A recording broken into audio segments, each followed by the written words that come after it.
All right, we're recording now. We got Richard on today. Skip is taking some time with his wife. Somehow, family's important. Or I don't know. But yeah, we're Richard does some of our shorts, and he came up with an idea that when he was doing VCI work down in South Africa, that he had to redefine the client expectations of who he was in order to have the conversations that he wanted to have.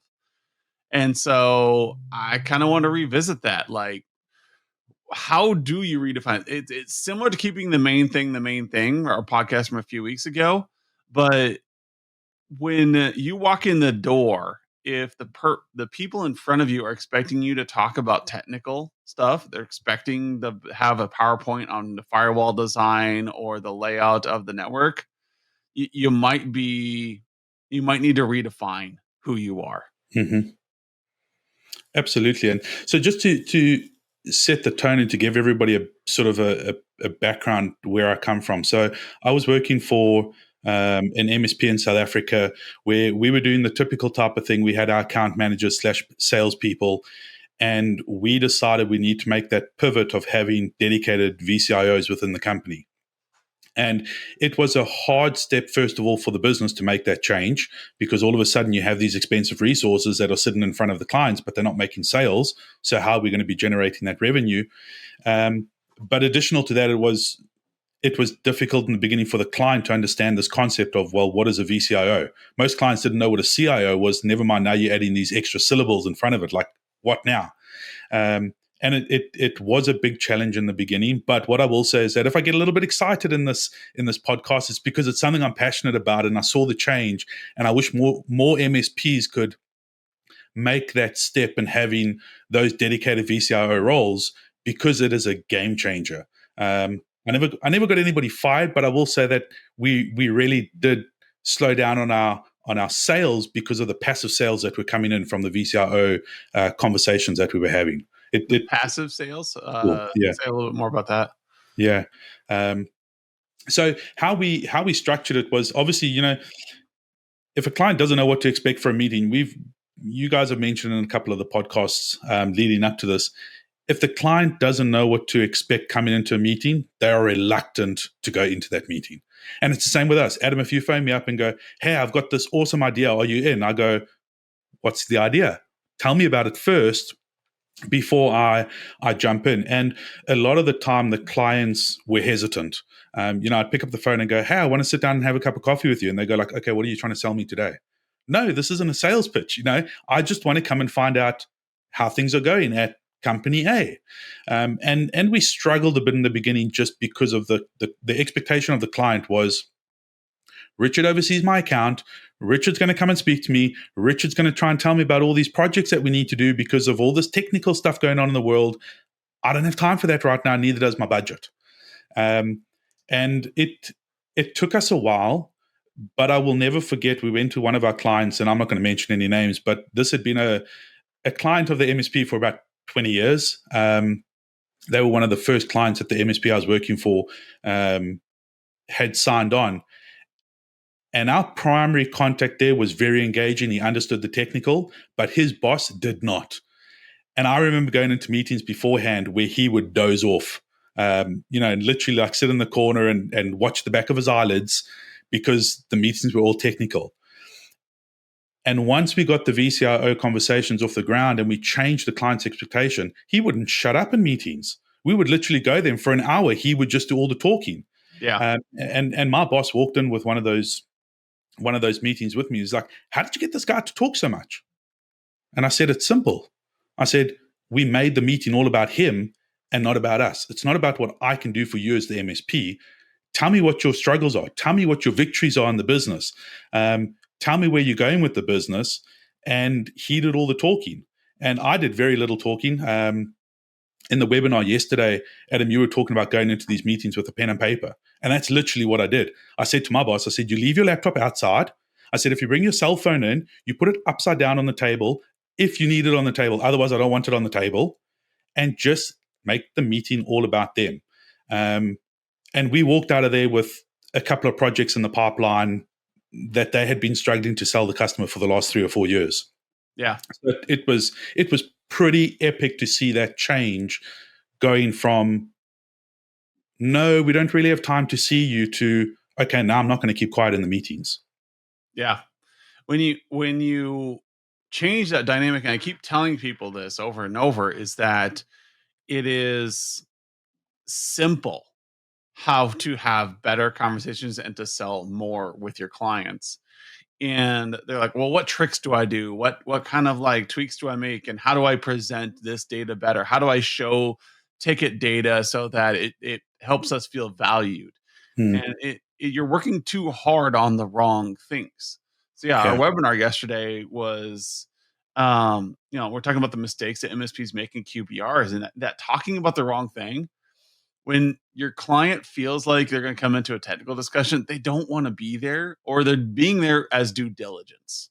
And correct. there's a big difference between being there as due diligence and being there because this is where decisions happen.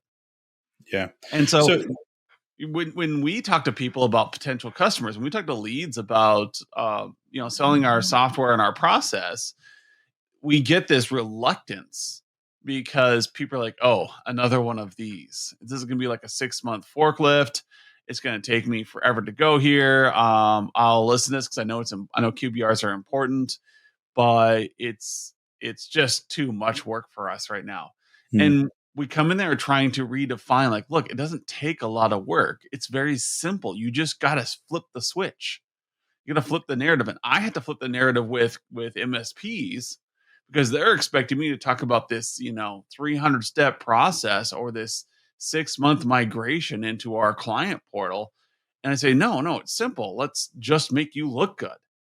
We'll put all your data on a screen, and then we'll talk about the client. yeah. And that's it. And everybody's expectations are set in one way. And there was a saying in like the 80s or 90s, the paradigm shift. Hmm. And when that actually happens in an organization, when you actually see the dynamic shift, and it becomes this culture moment, this becomes this watershed moment, or whatever you want to call mountaintop experience, where you're like, it was this easy the whole time. Yes. You just had to change your perspective. And you do, and I think a lot of MSPs struggle to change that perspective. And I'm not saying I have the silver bullet to it, but this is what I did. When we made that shift from Richard just being the account manager, you can call it account manager, client success manager, whatever you want to call it. When we made that shift from that role into this VCIO role, I actually sent out an email to all of my biggest clients, or the clients that I dealt with a lot, and said, hey, I've just been fired from said MSP. And that immediately got their attention. And I said, but don't worry, I've been reappointed as the virtual CIO that is now, on your team. And immediately after that email had gone out, I had some of the bigger clients phoning me going like, okay, we've got no clue what that means. Explain it to me in layman's terms. And what that did was it opened the door, sort of that shock factor, but it opened the door to get that conversation flowing. And that helped a lot. Now, I understand not all MSPs can do that. And I understand that you work differently with your clients, but you've got to make a clear definition between I'm not here to talk sales, I'm not here to talk technical, I'm here to talk about you. I'm sitting here on your side of the table. Let me in. Let me into the inner circle. Let me help you. And what does it cost you? Well, nothing, because you're part of our, elite client or whatever the case is. So we bundle this in as a Yeah. free value add. It's And that almost like immediately gained it.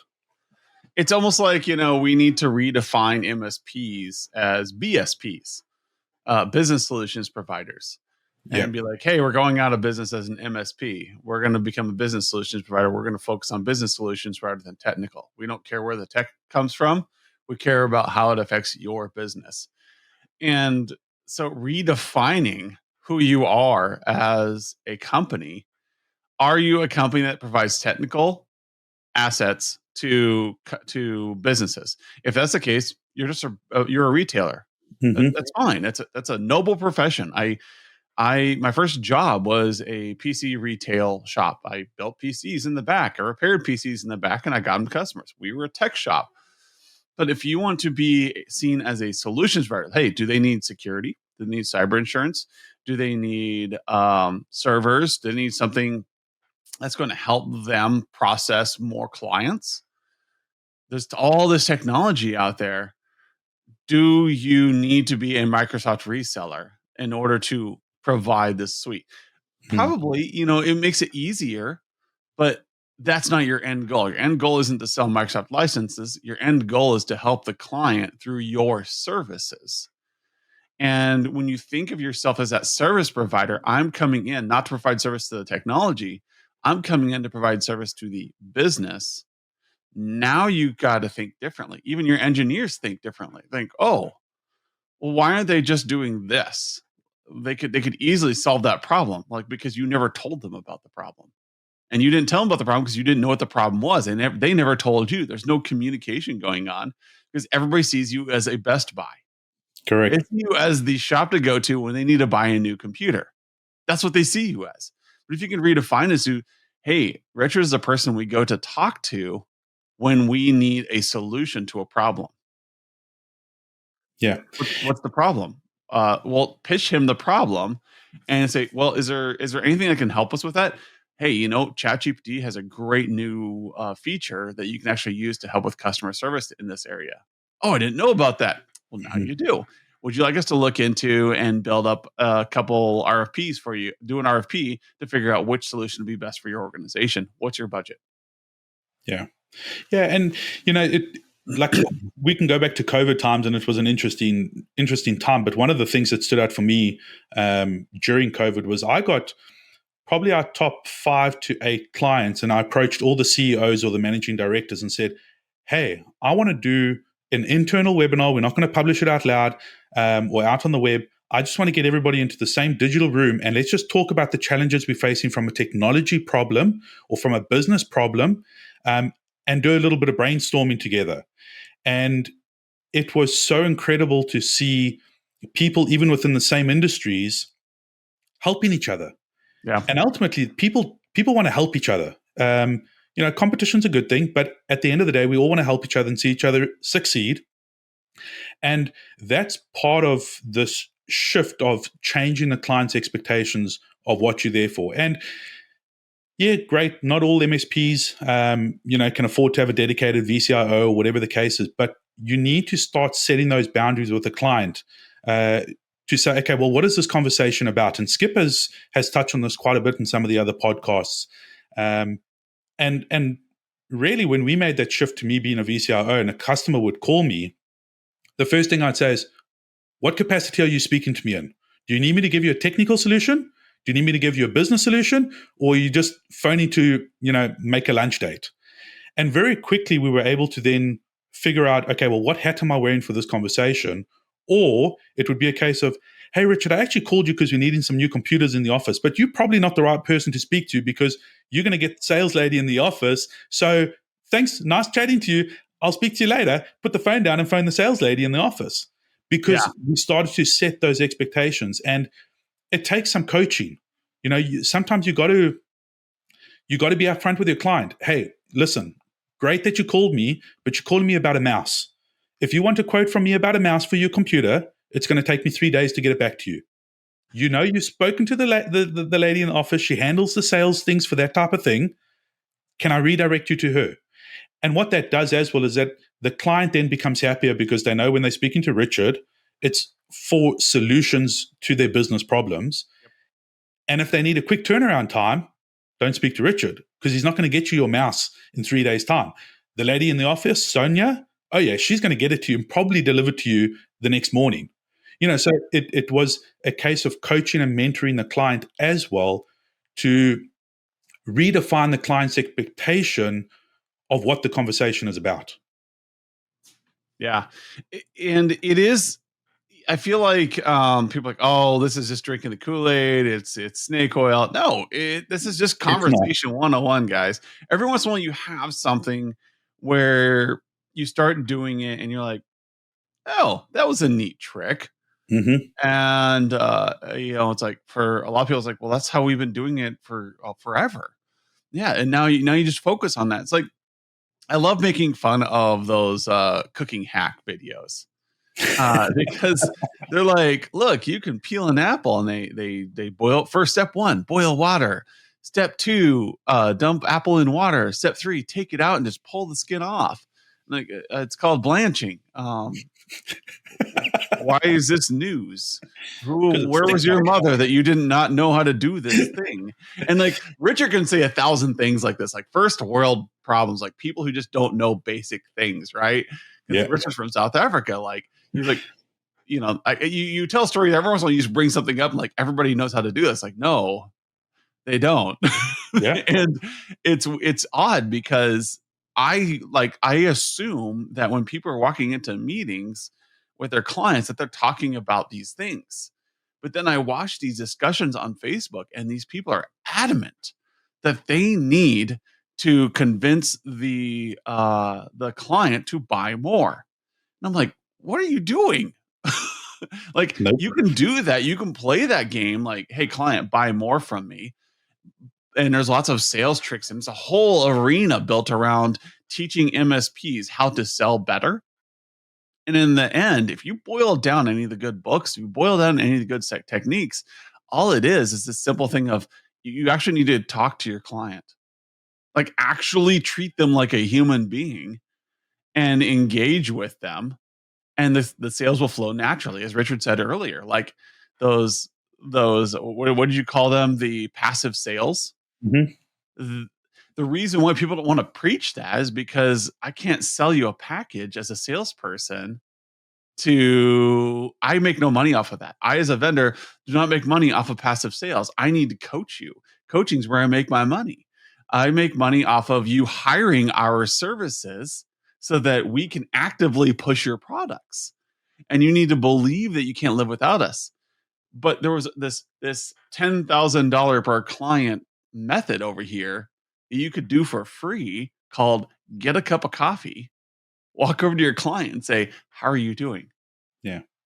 Yeah, and I mean, let's be honest. I mean, you're not going to keep your business alive selling new computers to everybody, and you're probably not going to do it with selling Microsoft subscriptions. A lot of that comes from coaching project work, because Eventually, project all work, that's going to go back to direct to consumer. absolutely. And that's why MSP, I'm all about partnerships. In all the business days that I've done, it's not a case of, oh, well, just sell me something and be done with it. I would rather pay a little bit extra, but knowing that there's a partnership, that there's a relationship that's developed. So an MSP, managed services partnership, because that's ultimately what it's going to come down to.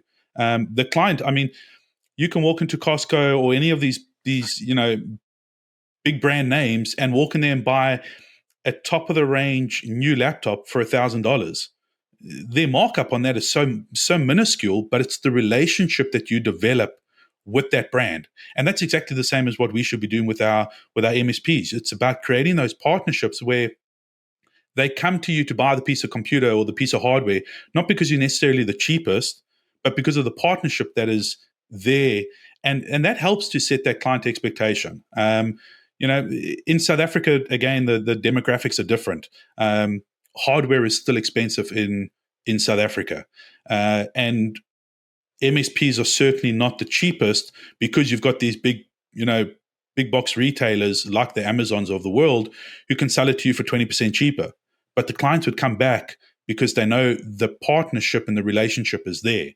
Yep. So we mustn't be afraid to redefine those expectations with our customers. This is why I'm here. I'm not here to sell you that piece of computer. I'm here to help you grow your business, because if you increase your profits by 20%, it means I've got 20% extra to help you next year to grow the business even bigger. I want to give a good example here, and it'll resonate with a lot of you out there, and maybe even with Richard here. Is, have you ever found, like, you spent your whole life and then like somebody recommended a good mechanic to you, and you get to them and they save you money, and they're really honest with you, and they're like, hey, this is what you need to do. You need to get rid of this car. They'll just flat out say it, or they'll say, hey, tell you what, if we can do this, we can probably get rid of that problem. everybody else, like I have one problem in my GMC, and it makes this little squeaking noise. And it's That's a because bad there's roof of air fun. leaking out from this gasket. It's a known issue with GMCs. Everywhere I went, they wanted to charge like $2,000. And then my wife found this mechanic through another friend, and he's like, "You don't need to do an engine lift for that. You just got to put in some elbow grease, and that'll be done in like 40 minutes. Like, I'll bill you 2 hours for it for the total work." And I'm like, done. you Hmm. know, or a good in the United States, the general practitioners. Yeah. You get a good GP. They're amazing. So that doctor, you go in for your physical checkup once a year, and they're going to help give you advice. And then when you actually have an issue, you go in and talk to them again and be like, "Oh, well, I know Richard. Yeah, I know he's got this chronic issue with his eyeball twitching all the time, like Would you notice the that? nuances to this person, and you're like, this is not normal for you, let's talk this through. And that general practitioner is gonna be like, let's get you to a specialist and let's get you taken care of. Because they're building good relationships on the back end. The relationship they have with you, they have with other doctors and specialists. So they're building those, and they can sniff out good ones for you. And so there's that trust there. Same thing with your mechanic. Like, they know people, they know where to get the good parts, but the trust there. And when you've been in a broken relationship, or when you've had just a regular mechanic versus a good one, or if you've just gone into like an urgent care and you've never actually had a dedicated GP, general practitioner, to see that you had a relationship with, the difference is night and day, because that service level and that trust level you get. And there's nothing you will do. Like, I know with women, with your OBGYNs, like once they find their OBGYN, like, it's For coveted. life. There's a whole Seinfeld episode on this, guys. Like, that is the person you go to for Hmm. everything. Like, it's just that trust relationship there.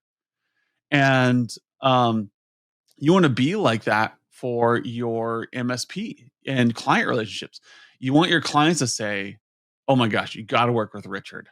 Hmm. This guy saved us $30,000 last year because he identified a problem." Or, "He improved our SQL server, so we're able to run more marketing campaigns. And now we're serving twice as many customers with the same staff because Richard solved a problem for us. He And saw that we were underpowered." it's not just about saving the customer money, it's Making about them. spending the money in the right place, which ultimately then, comes down to them making more money. And in some way, shape, and form, you as the managed services partner Yep. are going to benefit from that as well. It Sorry, carry on. My favorite story I have that I tell over and over again, and people probably heard about on this podcast. If you're a longtime listener, you heard this story. Is I used to work with schools a lot, and my poster child school that I always bring up, they were a break fix, like $1,500-$1,700 a month, something like that. And the MSP is always talking about, you need to update your computers. Your computers are old. You got to buy new computers. Got to buy new computers. Got to buy new computers. That was all they heard, was buy new computers. Hmm. You know what the real problem at that organization was? The Wi-Fi. They had never the MSP had never done a heat map. And so, because the school was so distrustful of computers and technology, they weren't going to prioritize that stuff. Why would they do that when they could put more money into playground equipment? They could put more money into new books and technologies, or not technologies, but things for the classrooms. Hmm. And so what happened was, once we fixed the actual problem at the client, once we figured out what was going on and we got the Wi-Fi working really well, oh man, now they wanted to buy all these Chromebooks. Now they wanted to buy smart boards. Now they wanted to update their PCs. Now they wanted to do also, because the actual problem had been handled, and they loved the future of where they could go with this. And it's because we had to listen. I went in there for just a couple hours, met with the teachers, met with the superintendent, and I just listened to them complain. And I started piecing together a vision of what actually was going on. And I went to 3 MSPs, and I did an RFP, and I said, "Here are the problems. Can you solve them?" And they're like, "Oh yeah." I mean, let's get down to it, guys. If I put a problem in front of an MSP, you're going to solve it. Oh yeah. What you guys suck at is identifying the right problem, because the relationship with your clients is completely technical. Yep. If I went to you today and said, "Hey, I'm building a new school in South Lincoln," I could walk into any MSP and say, "I'm building a new school in South Lincoln. What all do I need to do to be prepared for my staff?" And I guarantee you, any MSP is going, "All right, here's what we need to do. How many personnel do you need? We need to calculate the number of drops." And in the back of their head, they're just doing all this math. How big is the building? What kind of coverage are we going to need? I need to walk in and do the space. Can you bring us the blueprint so we can see where we can put all the routers? Can we get in there before they put the drywall up so we can run the appropriate cable? They're thinking 1,000 steps here. But the one thing that the MSP doesn't ask is, "Are you guys doing any new building projects this year?" Yep. I, as a client, have to ask the MSP's permission to sell. Instead, if you could say, "Hey, what are the major things coming up this year?" And they go, "Oh, yeah, well, we're going to hire 3 new staff members in July so we can have everything ready for the fall. We're kicking off. We just got our fundraising done for a build out down south for a new school branch. Then we are going to do a big fundraiser in November." Like, I'm rattling these off, and in your head, you're like, "Wait a minute, build out down south? We need to talk about that. Oh, I didn't know that you did construction. We don't do construction, but we need to be able to do all your technology." And then you're like, "Oh, you have a fundraiser in the fall? Hey, let's prep some projects for your donors to donate to, so that your schools can have these cool new things like VR headsets, VR classrooms maybe are a thing. Or maybe you want to be able to do some new Chromebook programs." All these things that technology people know that a school or a business does not know to ask for. But Yeah. that's why you need to have the conversation. You need to change the dynamic from a technical person to, "Tell me about your business stuff so we can dive in where we need to." Yeah, and it's important to also realize, going in with your first type of redefining of that conversation, you cannot expect your client to just play open cards with you, because it's this relationship that you need to build and redefine, and they need to figure out you as well. It's like you're going on a first date. You don't open up and tell this girl that you're taking out on the first date that you've got a problem with smelly feet and calluses on your toes. That comes further on down the line once there's a bit of trust that's built between the two. No, we're open sandals, just so they know. But and so maybe, Adam, maybe what we need to do as well at some point is open up or have another podcast about how we run these conversations with clients and meetings, because I used to go into these conversations with clients, and sometimes I would take the salesperson with me. Sometimes I'd take their primary IT technician assigned to the account with me, and I would tell them, "You do not say a word unless you are spoken to and ask a very specific question. Then you answer that question, and then you shut up again." Yep. And the whole purpose with that was, I'm there as your VCIO. I'm not there to sell you. But what I would do is I'd look at my salesperson when an opportunity came up, and I'd give them the nod or a wink and go, "Make a note, because you need to now come back with a sales pitch based on what the client has just told." Because you want the client to open up and tell you about all of these new things, and be able to pick up the phone and go, "Hey, Richard, guess what? This and this and this just happened. We're so excited because of wow, congratulations. That's an awesome step." In the background, I'm telling the salesperson, "Get ready, because they're opening up a new branch down the road, and it's 3,000 square feet, and they're going to need all the infrastructure." But that's not coming from me. That's going to come from the salesperson. And it's important to set those expectations and make sure you identified the gap that you absolutely, absolutely. And while you are redefining these expectations for the clients, be careful not to get caught up in your old ways and by default put on your sales hat and go, "Oh, I can see the dollar signs before me now." No, make sure you put that hat in your back pocket, and then you go back to your salesperson.